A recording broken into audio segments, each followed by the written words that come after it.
What is going on YouTube? My name is Platboy and today we are going for not one, not two, but 3 platinum trophies in one video.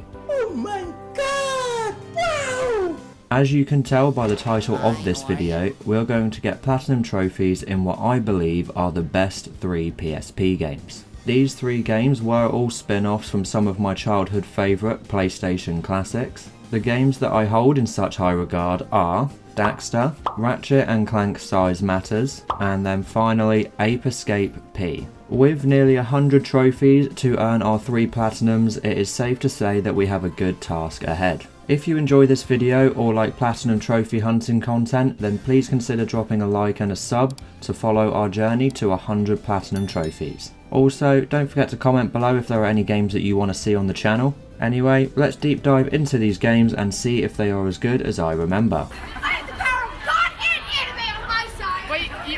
Starting off with Daxter, which was my personal favourite, we are thrown into a cutscene where it is explained that this game takes place between Jack 1 and Jack 2. Keeping it super simple, Jack is Daxter's best friend and he has been adult napped and held in some sketchy prison. Daxter is actually responsible for saving him, and this game shows you that journey. Or so we thought, as we spend most of the game as a bug exterminator completing odd jobs on that 9 to 5 hustle. Oh my god! After being introduced to everyone, we get our first trophy, which was a nice surprise. Then, as soon as we head outside, we go and collect our first precursor orb for another trophy as well. These orbs hold the same purpose as the main games and are your main form of collectible. Right after all that, we then head to our first job in a hotel, and once we walk in, we get yet another trophy. Trophies seem to pop left, right and centre on PSP games, almost like they want you to feel good about yourself. We then head down the elevator to complete our first job and are introduced to the basic mechanics.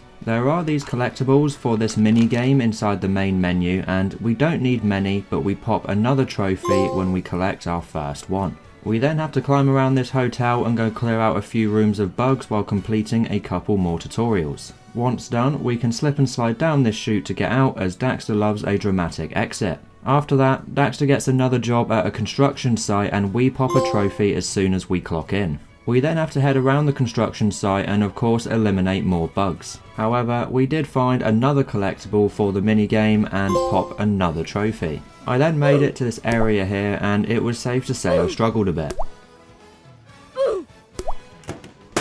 After enough parkour and bug swatting, we climb through this tube and get to make a friend on the other side. Jesus Christ! Her name is Taryn and Daxter constantly hits on her all game, which is quite funny. But she does also give us a machine that shoots bug spray, which is quite nice, and also gives us a trophy. We of course put this gadget to the test immediately, which gets us a trophy, but we also find out that it's non-lethal and only stuns enemies as well. I suppose at least the vegans will be happy with that one. Daxter then decided to help Taryn clear out the rest of the construction site using this crane and a little bit of parkour. While clearing out the site, we also found another minigame collectible, which of course gives us another trophy. Not doing too bad considering that we're only on the 2nd level. After we clear the construction site, we head back to the main shop to chat to the old man and get to meet this game's villain. It isn't exactly explained unless you know the story of Jack 2, but he wants to basically close down this shop. As soon as he leaves, the shop also gets a bug attack warning and we are then taken to a hover bike to help clear them out.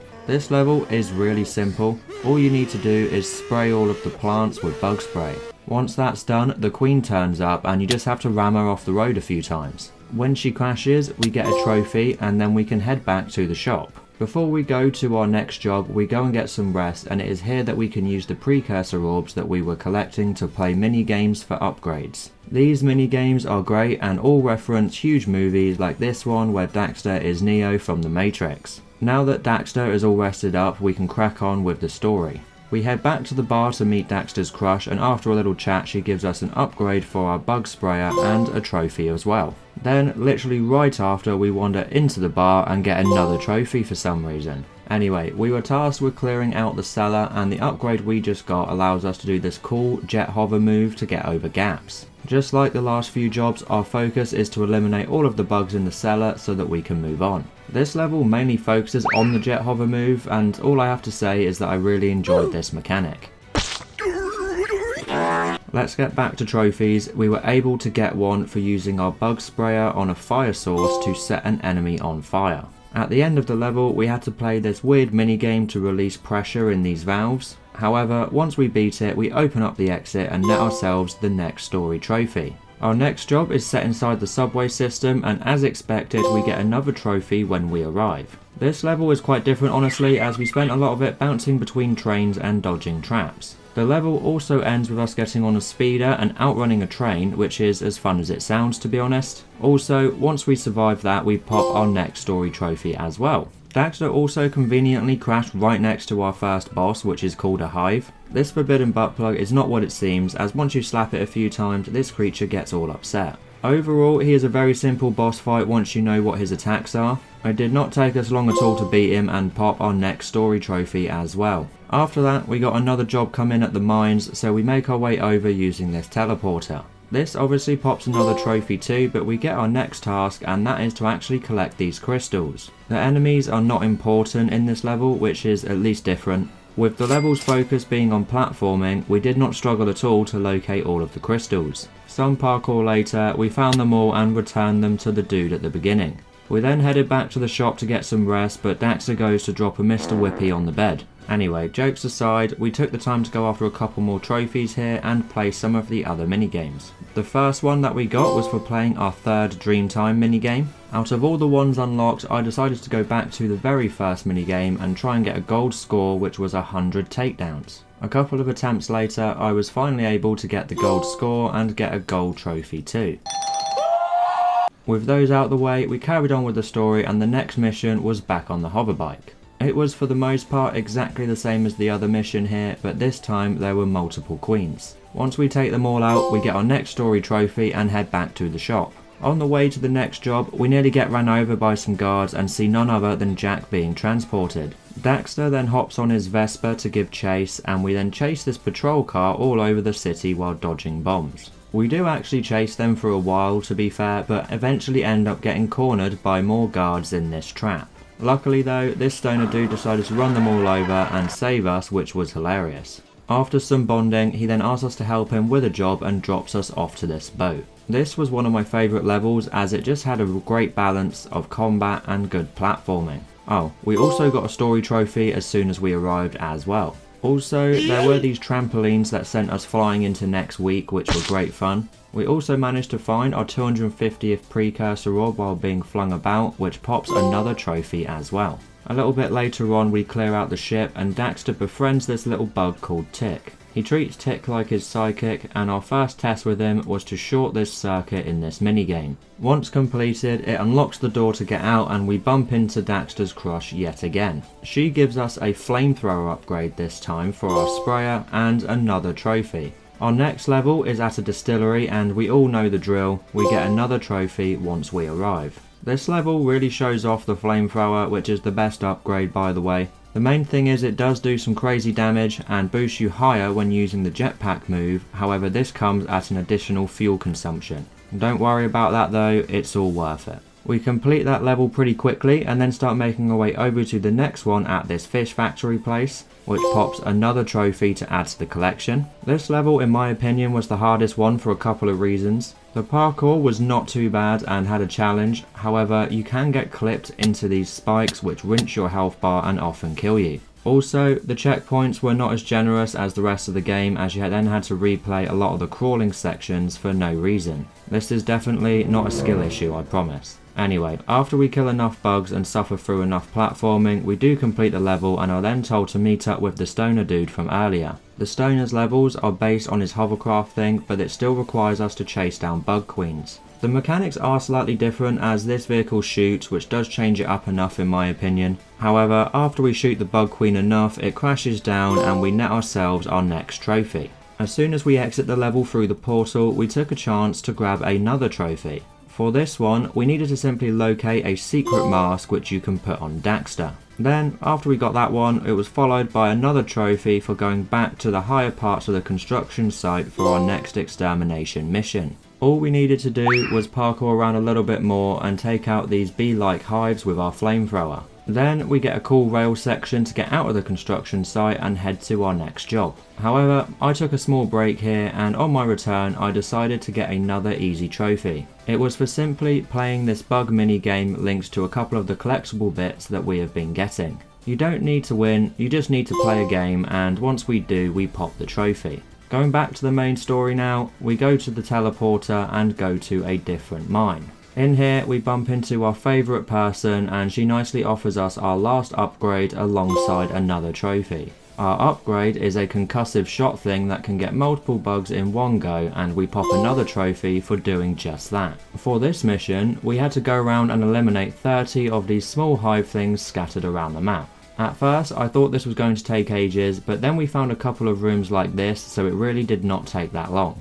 We also managed to collect our 500th precursor orb for our final collectible trophy. This means we don't have to worry anymore about collectibles, and we have everything needed to pop the miscellaneous trophies for a platinum pop at the end of the game. Anyway, before that we finished off the remaining hives in this area, and then were told to go and take on another hive queen. This forbidden glory hole turned out to be a rather large monster after you hit it a few times. Just like the other boss fight, this one was good fun and had a few different stages. It did reset us once while we were learning its attack patterns, but after using the shock upgrade that we just got, it did not take us long to rinse it on our second attempt, which of course gives us a trophy. We then return to this dude and let him know that the job is complete before heading back to the shop to unlock those last miscellaneous trophies. With enough orbs collected, we can go through and play the last few mini games based on the films. You only need to play them for the trophy, but we do end up beating them for the upgrades while that we were here.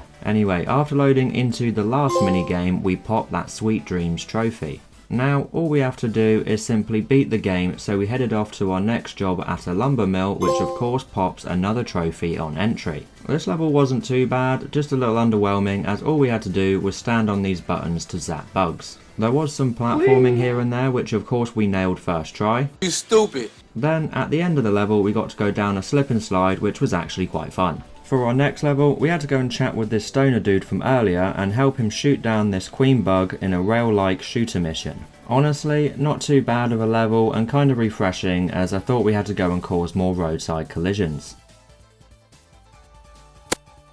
Once we do take it down, we pop our next story trophy, followed by heading back to the tanker boat for another trophy after we go into the next level. I do really enjoy these missions, but I think it's because Daxter just gets flung about all over the place mostly.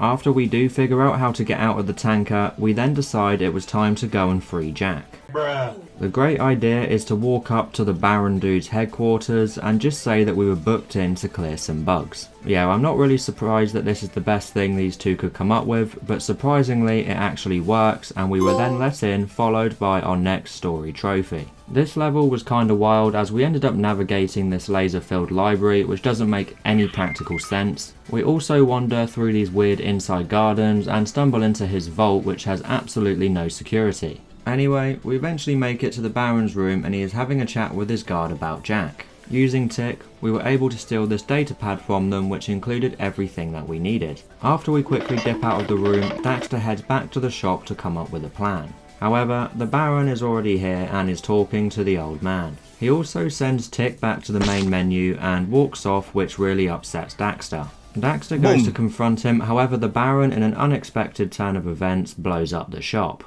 Oh, okay, goddamn. His intentions were to kill everyone, but somehow no one dies. That's right, the old man somehow survived. With that chain of events unfolding, we now enter the endgame and go after the Baron and Jack.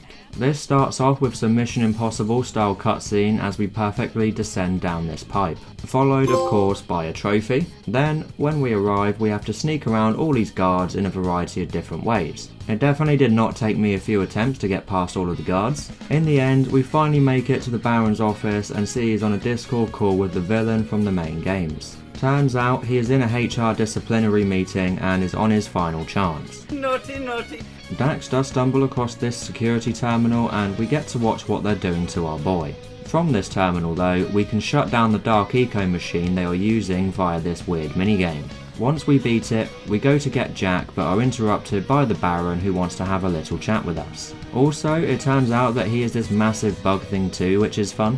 What the hell? This again was another great multi-phase fight which combined a lot of different things. I really enjoyed this fight honestly and thought it was a really good end boss. Stage 3 involved knocking him into these massive crystal things and then bonking him on the head a few times. The boss then goes to sleep for a bit and we take this as a chance to go and free Jack and take him back to the bar, where we go full circle and see everyone together ready for Jack 2. But most importantly, we get our final story-based trophy, followed by our first of 3 platinum trophies for this video. Daxter for me was my favourite one out of the bunch and I just wanted more of it, to be honest. That's what she said. Now let's jump into our next PSP must play, and that is going to be Ape Escape P. The game starts off with all these monkeys escaping with the help of Spectre, which is some super enhanced monkey or something. We then cut to Spike and his best buddy running back to the professor's lab, but we were too late. The monkeys then smash the place up and end up scattered across different timelines and areas. There really is not much to say about this game, as story-wise the entire thing is literally just catching monkeys. Life could be a dream, life could be a dream. We do pop our first trophy as soon as we spawn into the first level though. The first couple of levels serve mostly as a tutorial using the bare bones tools, which are the saber and the net. I found the best way to catch these monkeys is to bonk them on the head at first and then try to catch them. Also, it is worth mentioning that the control scheme and camera controls are just awful. After catching enough monkeys, we move into the next level, and this one is a focus on the swimming tool. We also learned about crawling up to the monkeys, which obviously makes it harder for us to be spotted. Each world in this game has 3 levels, and we are about to enter the last level of the forest region now. It was here that we realised how small brain we were as we struggled with this part here. Mainly because we did not know there was a double jump, which we figured out a little bit later on. Since the goal is just to catch a certain amount of monkeys, these early levels are a breeze, and the only thing worth mentioning was this monkey riding a dinosaur. Anyway, after beating the level, we unlock this monkey detector, which we never use. Also, we receive some threats from Spectre over a Discord message and unlock the jungle world for a trophy. There are these chips scattered around, and when you collect 100 of them, you earn an extra life and a trophy for doing it for the first time. Oftentimes, you won't have the gadgets needed to catch all of the monkeys on your first visit. However, if you are stubborn like me, then you can spend 10 minutes trying to destroy this monkey's UFO. Anyway, after finding monkeys that we can catch, we were able to quickly finish that level and head to the next one. This one was very different, as it was set in these ruins and had all kinds of places to go and enemies to fight. I would say it's the first level that really opens up and shows you what peak Ape Escape is all about instead of these more confined levels. Once we do enough platforming and capture enough monkeys, we finish the level and then unlock the slingshot, an essential tool for puzzles and enemies going forward. Also, there are these weird tutorial rooms that you have to do, but I'm kind of just going to gloss over them. The next level was set in more ruins and wants you to use the slingshot tool mostly. Our reward once we do beat the level though is a race against Jake. Oh, I forgot to mention that Jake got mind controlled during the monkey attack earlier, and he kind of works for Spectre now. This race is incredibly easy though, and after we beat him we pop our next story trophy. In the next region we unlock the hula hoop, which we can use to basically dash forward like a Beyblade. After I beat the tutorial we go into this beach world and of course pop another trophy. Also, while we were here, let's knock down these 3 sandcastles for another easy trophy as well. To avoid repeating myself over and over again, I will ignore talking about each of the levels individually. I instead will try and show off some of the cooler monkeys in each of the worlds and explain the gadgets and story. The beach levels didn't really stand out honestly, apart from one of them. In that one, you have to go inside of this dinosaur and climb around his insides looking for monkeys. This was very strange, very odd, but also quite unique. I've fallen! And I can't get up! Something worth mentioning are these gold Spectre coins. So we need to collect 40 of these to unlock all of the mini games for trophies later on, so it is best to try and get as many of them in the earlier levels as possible. Anyway, after capturing enough monkeys we head to the snow world and of course unlock our next trophy as well. The snow levels were actually great in my opinion, which is not usually the case in games. Also, we were able to get our next gadget, which basically turns us into a helicopter momentarily. This tool, in my opinion, is the best one in the game as it allows you to safely make challenging jumps but also skip certain parts as well. After we captured enough monkeys to complete each of the levels in the snow region, we got challenged to another race with Jake. This one was only slightly more difficult but still light work, and we quickly beat him for our next story trophy. While back at the hub world, I went and got a miscellaneous trophy for reading 10 of the monkeys' data entries. I also went back to some of the earlier levels to collect some of those coins that I missed for the minigames. We also popped this trophy for collecting everything in a single level, which was easiest done on the first one. Since we still had a fair few levels to play, we only grabbed a few coins, but it was more than enough to sort us out later on. Speaking of new levels, we of course pop another trophy when we go back and head into the next world. This set of levels were actually pretty good and had a few hidden areas with things for you to find. We focused on trying to get as many coins and monkeys as we can on the way through. I'm not too sure about the questionably racist music choice for this level though. For the final level of this area though, we are actually attempting to go and capture Spectre, who is hiding in this castle. There is no objective to capture monkeys for this level, although you will need to get a couple just to unlock doors. This level is a bit of a crazy maze, but in a good way. There are like 20 monkeys or something hiding around here, it's crazy. However, we do eventually find our way through the castle and stumble into Jake and Spectre, who quickly vanish into thin air. Then this knight spawns in out of nowhere and we enter a boss fight. Apart from the annoying controls and hitboxes, this fight is easy and can be quickly beaten when his electricity is down. This of course pops us a trophy, and we are then taken to the next world, which is the present day city. The monkeys are actually causing carnage and being general menaces to society, which is what we have been trying to stop. Before we head into the next level though, we get our next gadget, which is a remote control car, mostly used for pressing buttons from a distance. Once we beat the tutorial and head into the next world, we also pop our next story trophy too. This is where you basically get to go against all kinds of new enemies and monkeys. Some of them are not bad at all, and some of them hide behind these big old mech things. We also got to drive a tank for a little bit, which is always fun. Anyway, with more monkeys and coins collected, we were able to head into the final level for this world. I am ashamed to admit that I got stuck here for absolutely ages until I realised that one of these windows was a door. I then took a further few minutes to find this raised entrance as well. So that will be 20 minutes that I will never get back.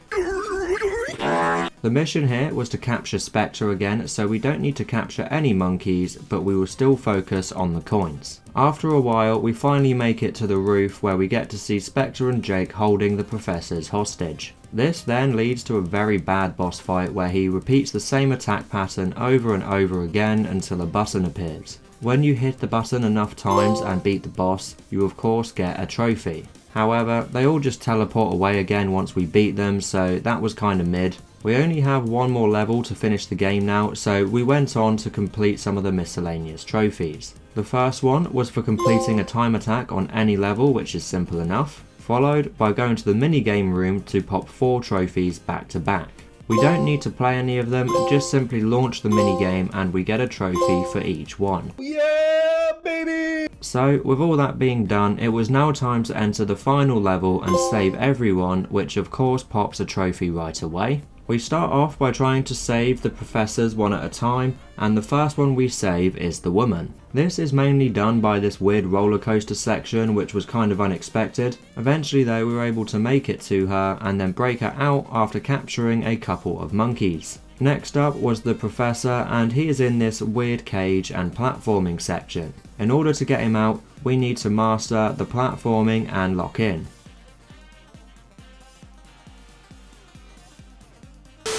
There is also this weird fight with a clown up on the top of the cage, and we do crash through to where the professor is. After we take out the clown, we can open up the gate and then go and free Jake from his mind control. Jake is actually hiding in his Hot Wheels car, and we need to get him out using the tyres at the wall. Let's not talk about the 2 deaths before I realised the big red sign to tell me where to stand. Anyway, once you jump over the car enough and hit it from the back, you do beat Jake and get a trophy for freeing all of Spike's friends. There's also this very weird and cringe cutscene to celebrate.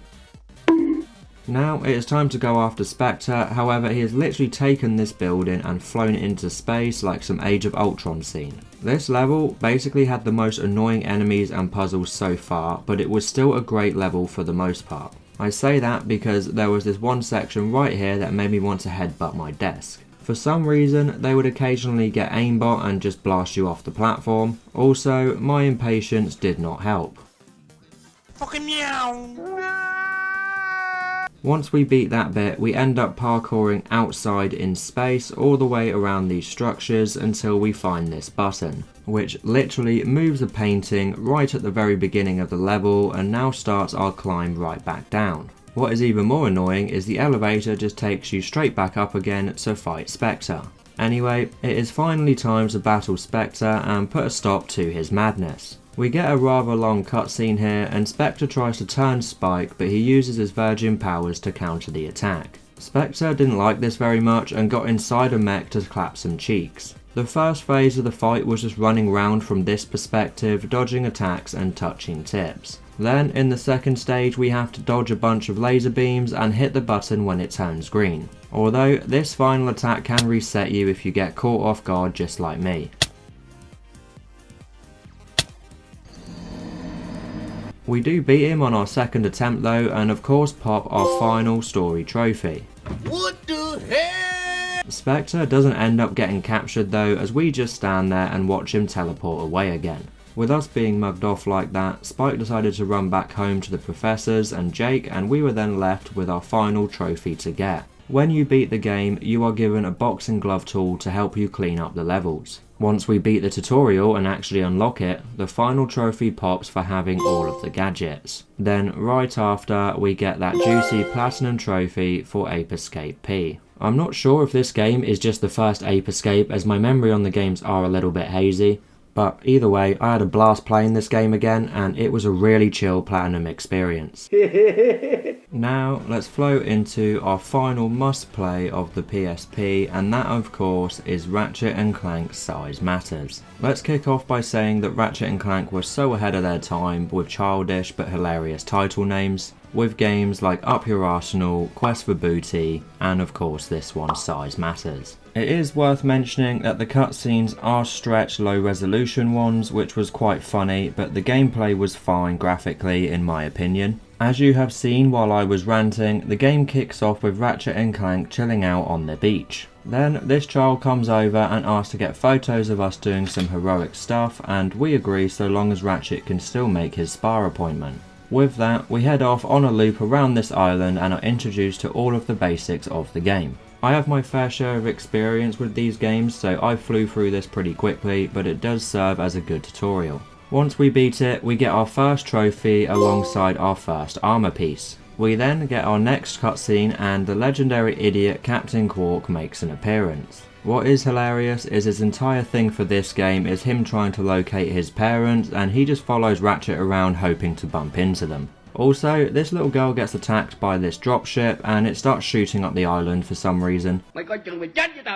So we have to bin off the spa appointment and go after the ship in the first proper level really. They did stay true to some very classic Ratchet and Clank features and weaponry, which was always great in my opinion. We also managed to get another trophy too for finding our first titanium bolt, but we do need to find them all later on. In the end though, we beat the level and then get to watch this girl get kidnapped, which starts our own adventure. They also left behind this weird object thing which Clank believes to be a Technomite artifact, but Ratchet isn't convinced and thinks it's probably the kid's toy or something. I can't remember how, but we got coordinates for another planet, so we of course make our way over with Quark attached to our ship. After finding out, we tell him to stay here and research his parents on our ship's database. Now, we head off to go and explore this planet and start off by buying our first weapon, finding another titanium bolt, and leveling up a weapon for the first time. It does not take us long to stumble across this scientist who gives us a water gun for puzzle solving. He also gives us the It's a Grower trophy. We then put the water gun to good use and progress through the level with ease and clear out a few enemies along the way. That is until we come across this door which we can't seem to get open. Fortunately, there is a hole small enough for Clank. So now we have to play as Clank in his classic droid command puzzle sections. Fortunately there are barely any of these, but this one is a bit of a drag. Oh my god! After we get all the droids to the end, it opens up the door which allows us to let Ratchet in. We then turn on this device using the orb thing that the kid left behind, and it shows us a map. With some new coordinates in hand and Clank's theory of the Technomites being real looking quite likely, we carry on adventuring and head to the next planet. Right off the bat we're able to find another titanium bolt, but also spend some bolts on a weapon modification for a trophy as well. We also met this dude who unlocks races, but we do need to beat them for gadgets and trophies later on. So we started off by flying through the first race to unlock the gadget that we need to get into this level's facility, followed by quickly completing the other races that he offers while we were here, which were not too bad honestly. Now all of the races are done, we headed off into the facility and used the new device to open the door through these rail sections. As soon as we got into the building we started smashing it up for bolts and unexpectedly unlocked a trophy for breaking the robots. The main thing to note inside this building is the elevator section here that was a little bit of a challenge. What was really dumb though was as soon as we get to the bottom we then have to parkour our way back up. At least when we made it to the top we managed to complete our first armor set and unlock a trophy for it too. The rest of the level was more of what you could expect from Ratchet and Clank games. However, at the end of the level we do get our first boss called Mungo. Like all of the bosses across these games, they are simple but enjoyable. Better scramble like an egg before you get folded like an omelet, nigga. Hey. The challenge here came from a missable trophy for killing this boss using only the wrench. It did take us a couple of goes, but we do quickly beat him with only the wrench, which unlocks 2 trophies at the same time. We then get our next cutscene as we find the kid that got stolen from the other planet. Unfortunately, she has been playing us as she electrocutes Clank and then gets Ratchet with the classic look up there and somehow knocks us out. While Clank is out cold, he is teleported to this arena type thing with loads of Clank based challenges. After beating the first one where we were a Beyblade, the match then gets interrupted by Quark's monkey in his own ship. Yeah, I was a bit lost here, but he gives Clank some coordinates and CCTV footage of Ratchet in this potential erotic dungeon. Before we go save him though, we stayed here and smashed out all of the other mini-games, which were kind of like budget Lemmings and Rocket League matches. It did not take us long to get through all of them, and then we headed off to go save Ratchet. Clank of course does not have a ship, however he can become Giant Clank and simply fly there. This is a more arcade style thing where we get to shoot down ships and dodge incoming attacks until we make it to the final big ship here. It is a boss type thing that does the same attacks over and over, so once you get the pattern down it becomes quite easy. Once we take it down we get a cutscene and then we end up playing as Ratchet in the dream world since he is currently having a nap. The first thing I went for was for a miscellaneous trophy, and that was for getting eaten by one of these sharks. Anyway, I really hated this level, mainly because the entire time it had this really annoying filter over it. But also, the level is just kind of mid honestly. When we progress enough, we do get a cutscene showing us that Clank has managed to locate Ratchet and tries to subtly wake him up. After the cutscene, we go back to the dream world level, and after some more progress, we then have to fight Giant Clank. I say fight, you simply just have to run around and not get hit for a minute and then you get a cutscene. We get to see Ratchet break free from the dream world and he then wakes up to Clank riding him. Now it is time to escape the facility, and in the process we manage to max out one of our weapons. The trophy for doing this for some reason popped when we entered the next room, but here you go. This level was mostly fighting, which of course we don't mind, but we do also learn that they took Ratchet's DNA. Them being the Technomites, and they are planning on cloning Ratchet to make an army. With that knowledge, we set the ship to self-destruct and then have to race back to our ship. While we were learning about their plans, we managed to also find out some coordinates to go and check out. I also quickly got an easy trophy for going back to the dream world, which is done by interacting with this bed. After promptly leaving that awful level, we carry on with the story where we have to win a gadget from this dude by racing again. It was simple enough, and we also got a trophy alongside the gadget that we needed. He of course had some more races for us to do, so we cracked on with those as well. There is a trophy for doing this long jet boost shortcut, and we absolutely failed it on our first go. This is how the shortcut is meant to look, by the way. After completing all of the races, we went off to the coordinates with the gadget that we just picked up. While here, we managed to find another titanium bolt right off the bat and also complete Clank's other space shooter level. We are going to be back doing all these levels and mini games later on for trophies relating to skill points. Going back to the main story though, we shrink ourselves down to fit in this taxi and get access into the Technomite City. I also picked up the PDA, which is a portable shop, and that unlocks us a trophy. This level was actually a great one as we not only assaulted random citizens with magnets, but we also got to destroy this statue to advance towards the palace. Our war crimes don't stop there though, as we start gunning down pretty much everyone we see until we get to this part here. Ratchet obviously got a 5-star wanted level as this attack ship was deployed to chase us down and we have to parkour away. Eventually though, we make it to this platform and get a chance to 1v1 the ship. This unfortunately was very easy and our weapons made very quick work of it. With the level B, we got a cutscene showing that the kid is just a robot being controlled by Technomites. She also is a rocket ship or something as she just blasts off and we then rush back to our ship to chase her down. Oh yeah, Quark's here again for some reason and he thinks that he has found his dad. But we do kind of ignore him and jump in our ship, which leaves Quark stranded and gives us our next story trophy. Get my guy, you green We chased the kid down to this new planet, but before we start it, we went in and completed the remaining Clank challenges. I thought there would be a trophy here, but we didn't get one, which was underwhelming. However, we did get a skill point, which will be helpful later. To make up for it though, I went to the shop and got a few trophies back to back. One was for purchasing my 8th weapon, then the second was for purchasing the last gadget in the game, which was the Map-O-Matic. After that, we went and picked up another titanium bolt and got a trophy as that was our 10th one. This is kind of a short level to be honest, and it does not take us long to work our way through it and locate the girl. She activates all these traps and while we give Ninja Warrior our best attempt, she somehow manages to get herself a plane. The kid then chases us through these fields and then somehow that same plane turns into this farming machine. Yeah, I don't really know what's going on or how, but it does change again as when we get to the end of this cliff, she is now in an attack ship and we have to skydive down. This boss fight honestly is not too bad.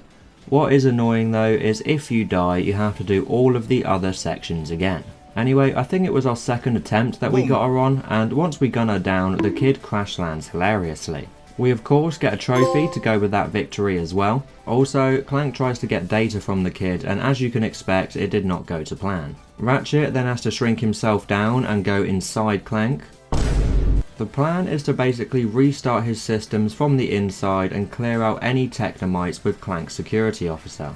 We do have to do a literal repair on Clank, which was cool, and once we do we go and speak to the security guard and are told to make our exit. After more platforming, we eventually make it to this exit tunnel, which I'm going to assume is Clank's bumhole.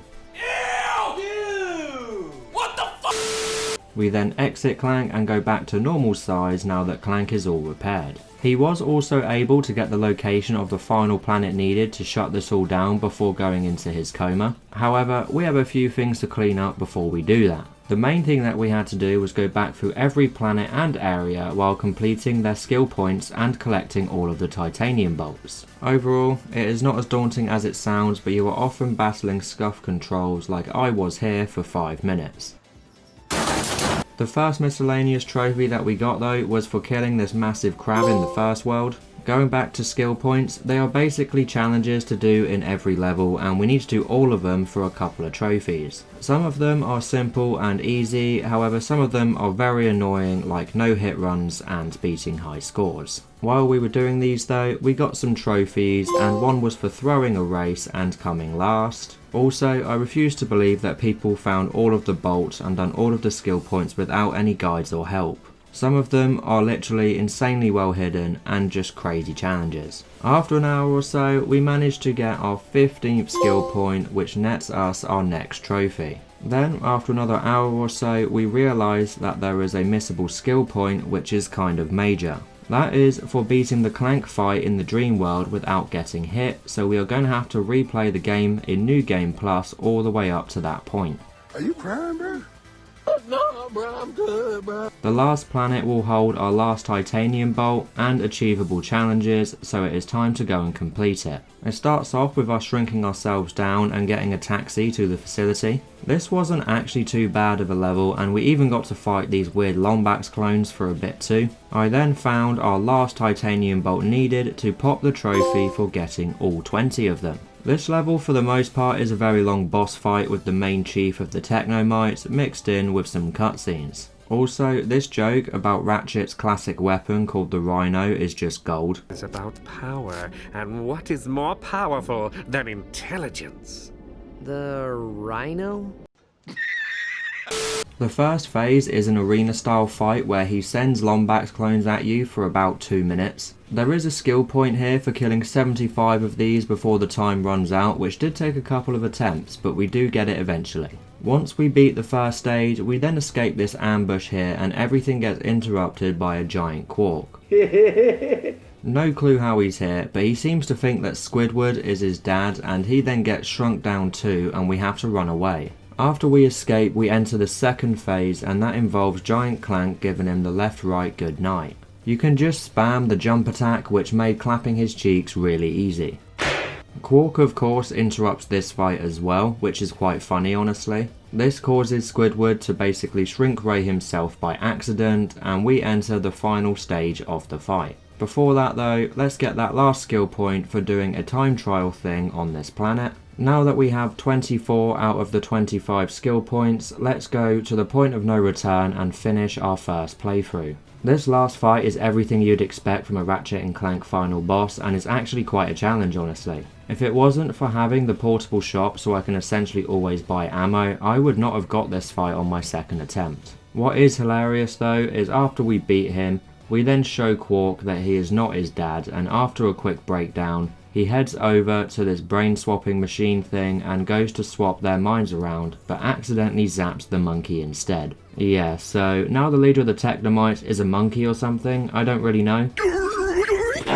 It then cuts to us all chilling on the couch, watching TV, and we left Quark tiny for some reason too. That then finishes the story and of course pops our final story based trophy as well. Now let's jump into New Game Plus and clean up the remaining ones that we need. As expected, challenge mode adds more of a challenge as enemies can actually one-shot you. It was actually quite surprising at times just how big the difficulty jump is. Anyway, the first trophy that we got was for getting a 12 times bolt multiplier for the first time, followed shortly after by collecting and holding our first 1 million bolts. Now we just need to get to 999 million to buy the Rhino for a trophy. Oh my god! But we will do that a little bit later. After a bit of time, we made it back to the dream world and the Clank fight. Then, once we complete it without getting hit, we unlock that final skill point needed to rush the last trophies. Having all of the skill points unlocks the developer room, which is essential for a couple of reasons. The first one was for getting a trophy just for stepping into the developer treehouse. Next up was because it had this prototype turret gun, which is a classic weapon, but using it gives us another trophy.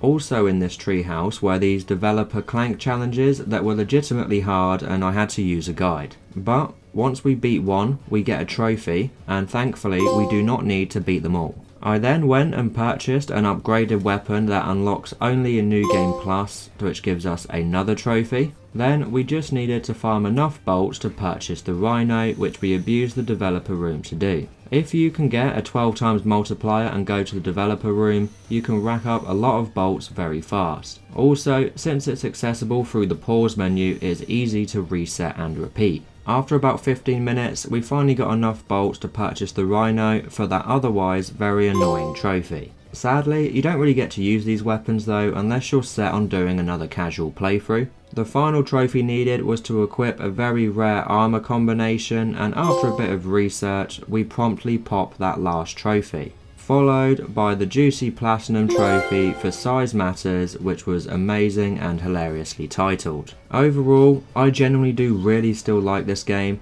and I kind of like the fact that it didn't take itself too seriously. With all 3 platinum trophies achieved, I can firmly say that that was an incredible blast from the past. I am very surprised at just how well the games held up playing them today. It was nostalgic in all of the right ways, and it is such a shame that the PSP did not get the recognition it deserved at the time. If you're after some short and enjoyable games to casually play, any of these would be a very strong recommendation. Also, if you are still here, then why not drop a like and comment below what games you do want to see. If you would like to follow our road to 100 platinum trophies, then drop a sub as well to stay updated with my uploads. Now, I'm off to work on a very tedious platinum trophy, but I will catch you in the next one.